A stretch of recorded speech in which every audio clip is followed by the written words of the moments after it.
Araw ng paghuhukom, mga kasolid. Walang inuurungan at naninindigan ng sobrang tapang si dating Pangulong Rodrigo Duterte laban sa mga pagbabanta ng International Criminal Court o ICC. Sa halip na matakot o magtago, tila lalo pang tumapang ang dating presidente at handang harapin ang anumang akusasyong ibato sa kanya upang ipagtanggol ang kanyang giyera kontra droga. Ngunit ang mas nakakagulat sa lahat ng ito ay ang tila lumalalang alitan sa pagitan ni na Pangulong Bongbong Marcos at Vice President Sara Duterte. Ayon sa mga eksklusibong balita, tuluyan na umanong nagkaaway ang dalawang pinakamataas na lider ng ating bansa. Ang dahilan, ang pagtalikod at pagbaliktad ng ilang kaalyado ng administrasyon pagdating sa isyu ng ICC at mga usaping politikal. Marami ang nakapansin sa lantarang pagpaparinigan at hindi pagkakasundo ng mga dating magkakampi sa Uniteam. Sinasabi ng mga eksperto na ang pagkawasak ng alyansang ito ay posibleng magdulot ng matinding krisis sa ating gobyerno. Bumaliktad na nga ba ang mga dating nangakong magpoprotekta sa mga Duterte? Saan lulugar ang taong bayan sa gitna ng matinding banggang ito ng mga higanti sa politika? Ang mga susunod na araw ay magiging kritikal. Ano ang opinyon ninyo? Kaninong kampo kayo pumapanig ngayon? Ay comment ang inyong saloobin, i-like ang video, at ipagkalat ang katotohanan sa bansa.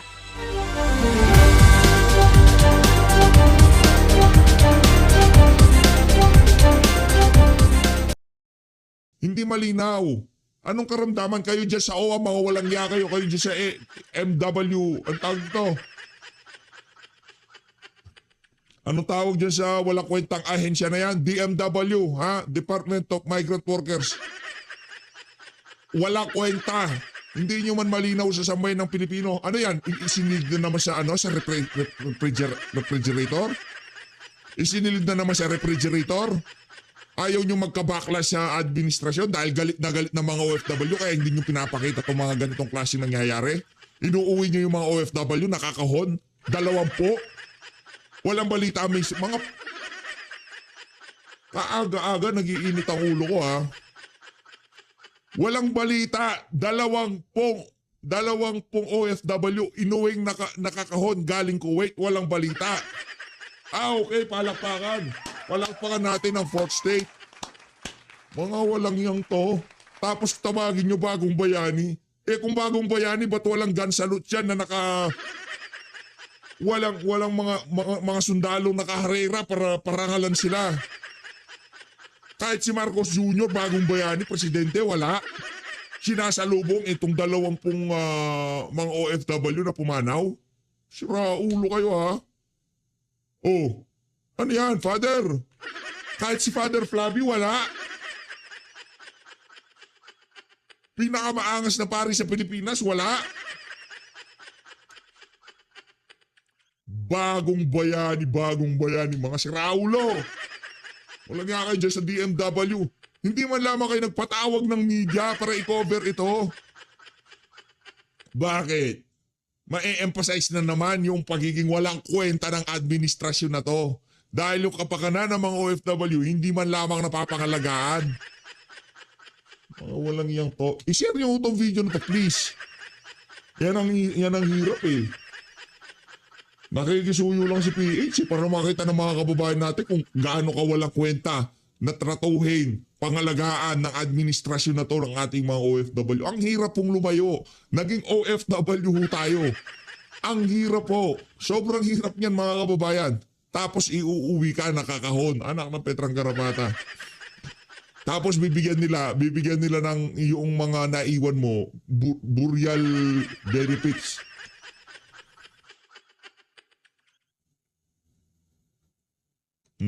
Nakanto ko, nakalagay sa paleta, Bagong Bayani. Ano ba yan? Kung pwede lang tumayo yung mga tatayo yan. Ipinatong sa paleta, hindi man lamang doon sa lalagyan na, alam niyo ho yun, yung pagka, di ba, magbuburol yung, parang bakal lang yun, hihilahin yun eh. Mag-e-expand yun. No? Ganito lang siguro kakapal yun. Pagka hinila mo yun, mag-e-expand. Doon nila ipapatong yung mga yan. Ilalagay mo sa paleta. Ano yung kamatis? Ewan ko lang. Kalmalisis lang ho talaga tayo ngayong araw. Kasi araw na Sabado, April 18, kalmalisis lang ho tayo. Wala tayong maraming, walang maraming, biglang merong nag-send sa atin ng video na to. Kaya medyo, oh, Wala man lamang ang DMW secretary?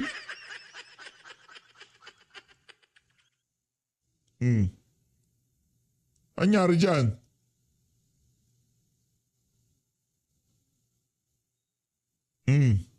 Wala man lamang high-ranking official sa administrasyon ni Bangag. Bagong Pilipinas yan, logo ho na yan ha. Baka sabihin nyo, panahon pa ni Tatay Digong yan. Ayan o yung logo, Bagong Pilipinas. Baka mag-ano kayo, maaalimpungatan kayo. Panahon pa ata ni Digong yan eh. Hindi. Hindi naman para, tayo naman dito sa Pilipinas para magkaliwanagan lang tayo. Di ba? Ayoko kasi yung tipong baka sabihin, nagpapakalat tayo ng fake news dito. Hindi. Yan logo, nakapaskil dyan o, Bagong Pilipinas. O yung isa yan, thank you OFW. Ano hulat yan? Kabalbalan hulat ng administrasyon ni Bangag yan. O ano nangyari dyan? O, kawawa. Ewan ko ho pero ako hindi ko gusto nakita ko na yan. Kaya kung gusto nyo ho yung nakita nyo, huwag nyo i-share. Pero kung ayaw nyo yung nakita nyo na to, i-share nyo ho itong video. Nakikiusap po ako sa inyo. Para makita ko ng sambayan ng Pilipino kung paano, especially mga OFW, kung paano sila tratuhin ng walang kwentang administrasyon na to. Mga boys itong mga to ha. May araw din kayo, mga walang niya kayo. Eto, rekta ko tayo dito. Mamaya na ko tayo kay Chihuahua. Isa pa yung walang kwentang congressman yan. Nantoko. Ito na. Bako lang ng konti ito. Konti pa. Yan. Ito, fake news alert. Ito. Kay Atty. Harry Roque ito, siyempre. Si Atty. Harry Roque, pagka yan sumalansan, natin. Fake news alert, Zaldico has not been arrested. No Filipino was apprehended in Prague. Bakit presidente pa ang nagkakalat? Kasi nga, papasok ang weekend. Ayaw ng Bangag na to na pag-usapan yung kanilang flop na smoking gun dyan sa House of Representatives. Kasi pagka hindi nagsalita yung bantakin nyo, Martes ba yung ano? Anong araw ba yung hearing? 14. Martes. Tama. Martes. 14. Bantakin nyo, 14. 18 na ho ngayon. Madriaga pa rin topic natin. Ganun ho kalala. Ganun ho kalala. Yung fake news na pinakalat nitong si Madriaga. Mga kasinungalingan niya, sumambulat sa buong sambayanan, di ba? Ganun ka, hindi kaya kailangan nila arestuhin. Si Zaldico sa trip nila, trip yun eh. Di ba, sisingot sila. Anak ng toka, lakas ng trip natin, mga brads. Ano trip natin ngayon? Nahuli si Zaldico sa Prague. Yeah. Nga kayo ilagay ko lang dito to para dito na lang. Tanggalin ko na to, okay na yan. At least, nasa Europa ko kasi ngayon itong si Atty. Harry Roque. Nagtatago siya dun eh. Diba, Atty.? Kasi ginigipit siya ng administrasyon itong si Bangag eh. Diyan ka lang, Atty. Pagka medyo kalmalicious na tayo dito. Miskapo ka na dito, uwi ka na dito. Ay, dalawa nitong si Senator Bato de la Rosa, tayong tatlo, punta tayong dahing Netherlands. Sunduin natin si Tatay Digong. Ay, nako. Ito, dito tayo kay Sendante. Pakinggan natin ang mga punto de vista niya dyan sa balita na nahuli na yaang si Eli Zaldico. Okay? Pindang damulag. Naku. At saka yung Sarap naman nun. Pindang damulag. Kamaru. Kamaru. Ano mo pag-uusapan natin dito pagkain? Yun, ako. Alam mo yung Kamaru? Opo, yung maliliit na na gagawin natin yan, tawag yung Yung sinangag. Kamaru, pinsan ng ipis ito di ba? Hindi. Magpipinsan yan, Sen. Yung mga ipis, kamaro, hipon. Magkakamag-anak yan. Kumbaga nasa iba't ibang mga ano lang sila lugar. Kaya yung mga mahilig sa hipon. Ipis ho ng dagat yan. Magkakamag-anak yan. Lobster, ipis, hipon, mga ano yan, kaya pagka kumakain kayo nun, imagine nyo para na kayo kumakain. Para sa putik. Like nyo naman yung PH, siyempre paminsan-minsan pagdating sa pagkain, para hindi kayo masyado matakaw. Matakaw niya eh. Po itong kamaru. O kaya naman yung tortang kamaru. Nako, the Sarap best. po. Yari. Anyway, Sen, balitang-balita po ngayon na nahuli na raw po sa Czech Republic si dating Congressman Zaldico. Yung Sen. At mukhang inaasahan na po sa lalong madaling panahon ay iuuwi ito sa Pilipinas. Ang hamon sa kanya, Senator, sabi niya, Congressman Saldico, please tell all. Sino ang nagsabi nun? Ang statement daw po ng Malacanang, Sen. Tell all. Sabi niya sabi ng, yun ang mensahe daw po kay Congressman Saldico, Sen. Sino nga sa Malacanang ang nagsabi? Wala po nakalagay lang. Malacanang kasi yun ang story, yun ang balita. Magsabi daw po ng lahat ng kanyang mga nalalaman. At Dapat lang, di ba? Ay, dapat nga po. Oo. Marami bang natutuwa? Ay, ako naman, Sen, kasi maraming may gustong pauwi. Baka marami ho talaga natutuwa na mahuli siya at makapagsalita ng kanyang mga nalalaman talaga, Sen. Sigurado ko, yung mga natutuwa ay yung mga taong nakapakinig ng kanyang mga Opo, yun, mga naunang inihayag video. sa mga Video. video niya. At siguro, pag nandito siya, lalo niyang mapapatibayan yon dahil pwede siyang humarap sa mga pagdinig.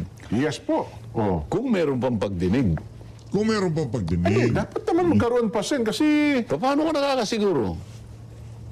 pagka wala ako magpapatawag yan, Sen. Papasok na ako dyan. Kasi- dapat meron. Hindi kasi naglabas na naman siya ng parang, ano bang tawag doon? Press statement. Ano bang Sabi niya, magbubukas lamang ako ng panibagong pagdinig Opo. kapag ka ako'y nakakalap ng sapat na Lagda. bilang ng lagda sa aking parcel report. Bakit naman magiging kondisyon yun? Ba't magiging kondisyon yung sapat na... Bakit ipipilit mo na kailangan pumirma muna doon sa parcel report? Oho. Samantalang ito yung mga tao na nagpapahayag ng kanilang kakayahan at kagustuhan na Oho. tawagin mo kami para makapagsalita kami. Makatulong kami sa ikahanap ng mga may utak Ikanulutas. O kaya malaman. Opo. para Opo. malutas yan. Oho. Isa na dyan si Governor Chavit Singson. Oho. Klase Nabi- 18 Marines. Na kanyang inimbita. Sabi niya, April 14. Sabi niya ganon. Opo. Pagkatapos, bago pa mag-April 7, na kung saan binigyan siya ng pagkakataon makapag-submit ng sworn statement hanggang alas 5 ng hapon, papunta na yung tao ron eh. Sabi niya, i-defer muna natin until further notice. Oho. Kasi hindi ka pa nakapag-submit. Papunta na nga ako dyan. Ginamit pang dahilan, yung hindi niya pagsasubmit. Tama po. Alam ng tao na April 7, binigyan siya hanggang alas 5. Oho. Kaya ang balita ko, kumakain siya sa Manila Yacht Club. Malapit to sa Senado na. Alauna, Opo. kahit lakarin niya lang, madali na Malapit, oo. tinawagan siya nung kanyang secretary. Oho.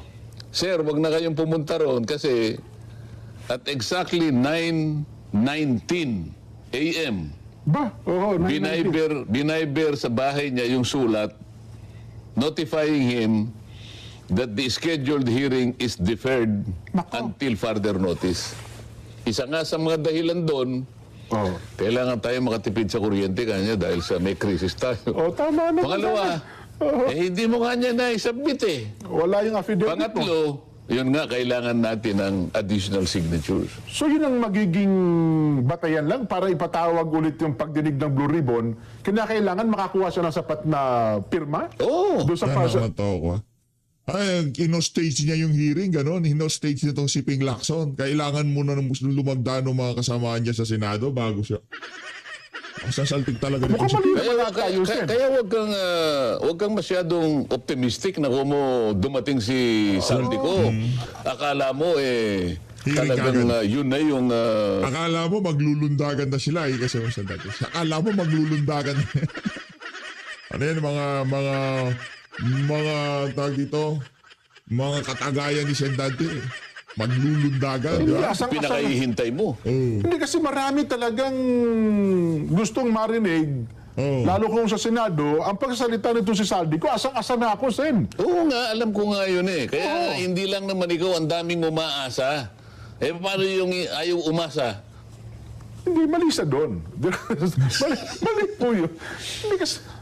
Bakit? Bakit, alimbawa ikaw, Opo. oo, Nagluto ka ng pagkain. Oo, okay, opo, oo.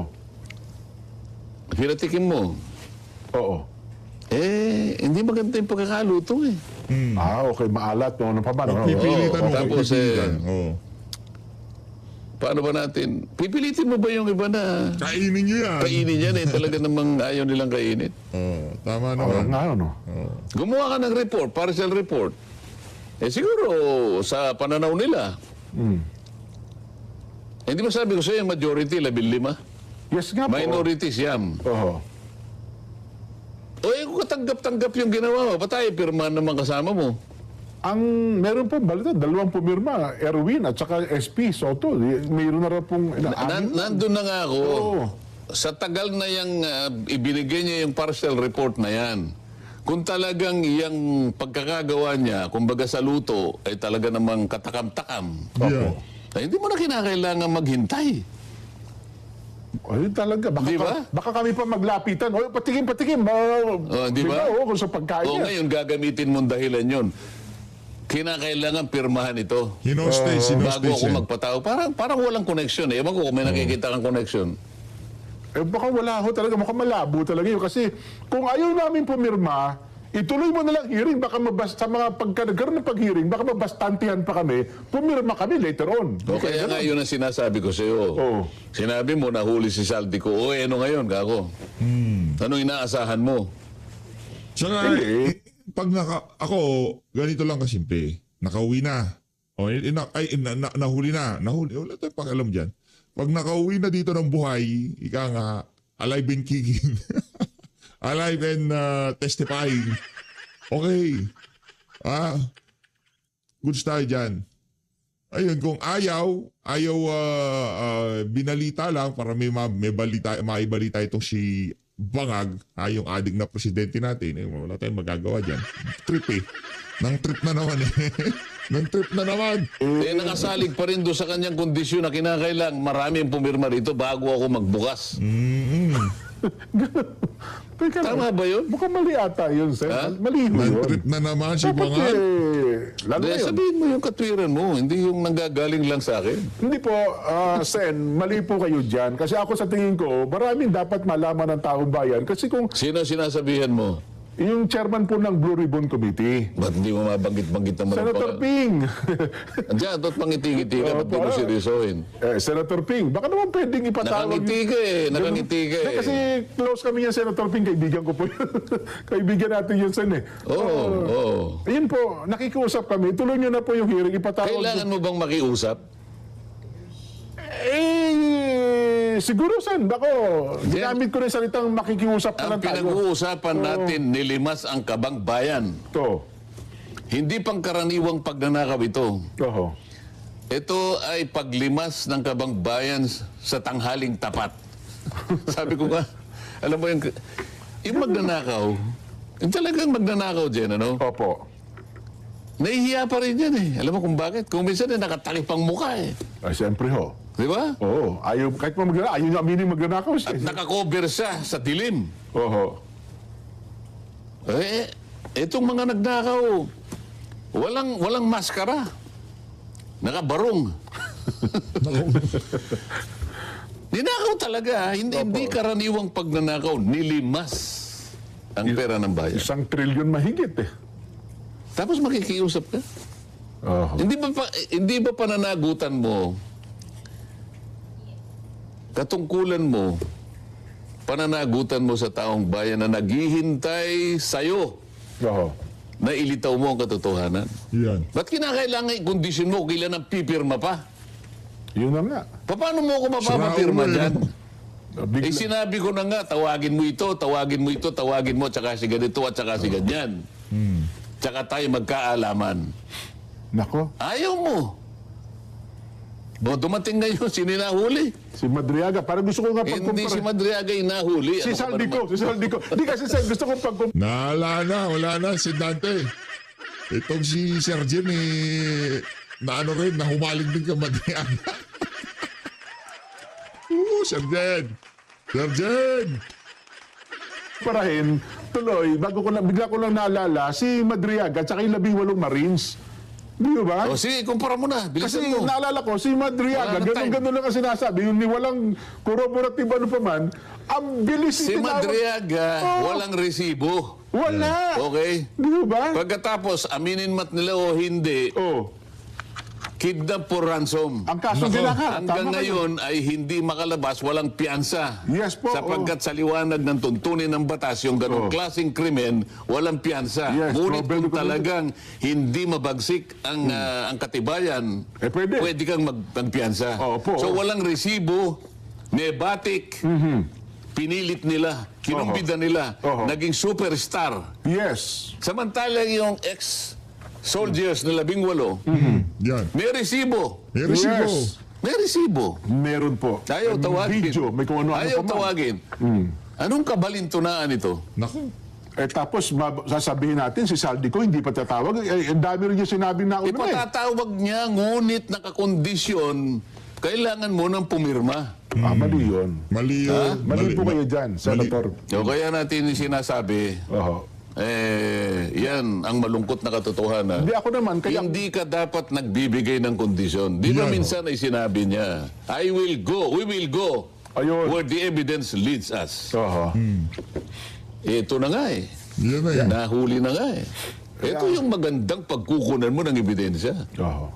Eh ako naman, Sen, Ang daming ebidensya, Sen, eh. Nanto ko, wag na tayo kay Saltico. Hayaan yung Saltico, nasa ibang bansa pa yan. Wala, hindi pa, nandyan na yung, yung 18 Marine. Ano pang hinahanap yung ebidensya? Ano pa hinahanap yung, nagdudumilat na sa harapan ninyo yung mga ebidensya. Nanto ko, di ba? Kung ahas lang yan, natuklaw na kayo eh.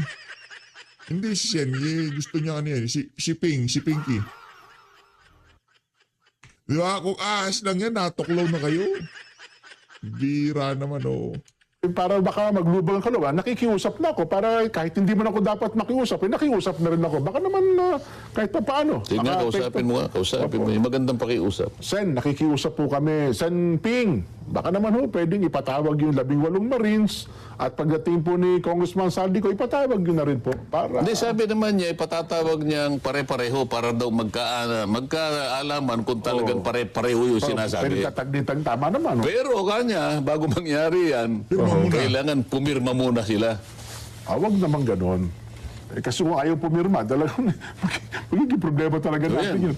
Happy birthday daw. Ayan. Happy viewing po kay Mark. Ayun na nga mga kababayan, happy view. Naku, ito na. Sergeant, birthday ko bukas. Bigla tayo sinoutout ulit. Oh. Tagal na tayo hindi na siya shoutout itong si Sergeant eh. Pa-shoutout kaya tayo. Sergeant, pa-shoutout naman ako. Grabe naman niya. Shoutout si PH Update. Dito tayo kay kay Joel Chihuahua. Narinig mo yun, Joel Chihuahua? Yung inyong smoking gun, walang resibo. Game kagad. Order issued by the Office of the Ombudsman to Attorney Ryan Kilala. Naku, Well, yan, ah. basically, yun naman talaga yung ina-expect natin for the Ombudsman to do because Ryan Kilala is under the Office of the Ombudsman. Do you plan to call him? Not at this point in time. Why? Well, because walang purpose pa eh. Siguro, Nabanggit naman siya ni Saldi ko, patawag naman. when the proper time comes, like for example, in the Senate trial, once na siya ay isasalang as a witness ng respondent, the Vice President. But sa prosecutor naman kasi, magiging siya, baka i-declare siya as hostile witness. I see. So maybe is that why you don't wanna call him because he might be a hostile witness? On the part of the complainant, hindi siya sinama eh. Because kami naman, confined kami doon sa affidavit. But that he was a major part of the affidavit of Ramil Madriaga. Dapat nilagay siya doon sa answer ni Vice President. Okay. All right. Let's talk about the affidavit, the original and the supplemental affidavit of Ramil Madriaga. Actually, I wanted to ask this yesterday. Would there have been any sort of violation, just I was thinking about it. Because during the first hearing, the first House hearing, sinampinan niyo po si Ramil Madriaga at yung kanyang affidavit. Wala pa po kasi yung supplemental affidavit at that time, March 25 during the first hearing. When April 14 happened, he showed up together with his first affidavit kasi yung notary public nga po dumating Yes. din at pinatunayan na siya po yung bumirma doon. Pero doon nyo lang po nakuha yung supplemental affidavit. My question is, would there have been any violation? Because that second subpoena was obviously not, sorry, that second affidavit was not subpoenaed. Well, actually, wala namang violation. And in fact, even the respondent, Wala naman, kahit doon sa unang impeachment, di ba, walang violation. Yung sinampa nyo na sandamukal na impeachment si VP, wala na. May violation ba doon? Walang violation doon. Para sa inyo. Pero pagdating sa Korte Suprema, anak man to, may violation. Yun. the Vice President, no? Even wala siyang inattach or wala siyang inattach na mga statement dun sa kanyang answer, she is still welcome to submit any affidavit, any counter affidavit or whatsoever. So lahat naman yan, under our rules sa Section 7, no, we are allowed to receive additional evidence. It's there. Yes, it's there. But why is it so that when I was watching the hearing, it was around 2 p.m., I recall, sir, that I think it was Congressman Benny Abante, also seconded by Congresswoman Laila De Lima, that they wanted to include the supplemental affidavit of Ramil Madriaga as part of an attachment doon sa complaints against the Vice President. Yeah. That's part of that's part of the statement. Kumbaga, may affidavit ka, additional affidavit, kinaklarify lang naman niya yung mga nakalagay dun sa original affidavit niya. Ang reason niya, Pero consistent siya. Pero kinaklarify niya, palakpakan. Kasi kung talagang malupit yan si Madriaga, wala na supplemental. Anak na to ako, naisip mo, ay, bago ka matulog, no? Ay, teka, meron palang kulang para mas mabigat. Hindi ganun yun. Anak na to. Hindi ko naman sinasabing wala supplemental. Supplemental, siguro maliliit na detalye. Kaso yung supplemental niya, doon niya talaga ipinasok lahat. Marami na wala doon sa main affidavit na nandun sa supplemental. Hindi ganun. Kinlaro lang pala eh. Pambira talaga tong si Joel Chihuahua. Kung talagang malupit yan si Madriaga, kumbaga konti na lang. Hindi yung tipong ang daming page ng supplemental niya tapos review niya pa bago mag-umpisa ang hearing. Ang ating alam dito, kung talagang malupit yan si Madriaga, pagpasok pa lang ng kanyang affidavit doon sa impeachment ni VP Sara, nandun na. Kumbaga doon na wala, kung magkaroon man ng supplement, mga isang page, marami pa yung supplemental doon sa unang affidavit, palakpakan. Pambihirang yan. kung bakit siya nag-issue ng supplemental affidavit is because of the complaint that was filed against him. The perjury The complaint. perjury complaint. So sabi niya, because his relationship with the Vice President was being denied by the Vice President. Sinasabi, hindi sila magkakilala. So that is the reason why he submitted another affidavit, which is the supplemental affidavit. You said that the supplemental affidavit was meant to clarify the first affidavit, but it doesn't seem, at least to me, sir, with all due respect, that was a clarification because ang dami niya pong sinama doon sa kanyang supplemental affidavit. Ang haba po noon compared to his original affidavit. So, is that really a clarification or an addition? May mga ano siya may mga in-establish siya doon yung relationship. So, insofar as yung mga, like for example, I will give you an example, no? Diba meron siyang statement doon that the Vice President received contribution from certain people, from Parmali, from Michael Yang, and from Maestrado Lim. So, ang ini-establish na dyan, ito yung sa tingin ko. Abogado niya yan. Abogado ni Madriaga, yang si congressman, siya talaga magpapaliwanag dyan. Hindi yung tipong, pag-aaralan niya ng komite, kung ano man na siniwala. Hindi. dito, ipapaliwanag pa niya kung ano ini-establish nito si Zaldico. Itong si Madriaga, palakpakan mo tayo, mga kababayan. Abogado mo, di ba ko? Abogado mo siya, di ba? Yung lalim ng relationship niya sa tatay at saka sa Abogado ka niya, di ba? Vice President. Sa'yo. To the point na pinagkakatiwalaan siya ng mga ganitong kalalaking amount.